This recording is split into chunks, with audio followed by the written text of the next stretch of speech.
there again, we attract managers who like to operate on that basis.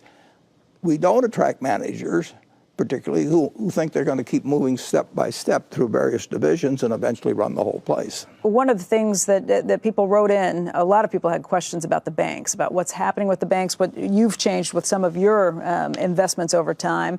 Jason Goldberg writes in, he says, please ask Warren about his views on the bank stocks in general and on Wells Fargo in particular. Over the last 2 quarters, he sold almost a quarter of his longstanding Wells Fargo stake. Also in the fourth quarter, he dumped a third of his Goldman Sachs shares, although he still owns over $75 billion in bank equities. So what do you think about banks? Not necessarily the sell-off today because you don't look at day by day. Well, banking is a good business if you don't do dumb things on the asset side. I mean, basically. And it's a business that the banks we own earn between, the commercial banks earn between 12% and 16% or so on net tangible assets.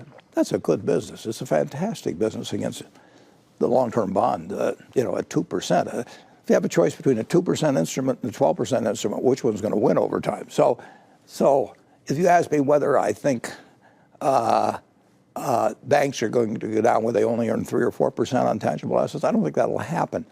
The question is really whether they do something massively dumb. I mean, which periodically a number of banks have done, and I feel very good about the banks we own. They're very attractive compared to most other securities I see, and most of them are buying. Bank of America is buying in a lot of stock every year. So our ownership of the Bank of America this year probably will go up 7 or 8% without us spending a dime. I'd like to own any business, any good business where my ownership goes up 7 or 8% every year without me spending any money, and on top of it, I get a dividend and so on. They're very attractive, both against interest rates and against or against bonds and against other stocks, in my view.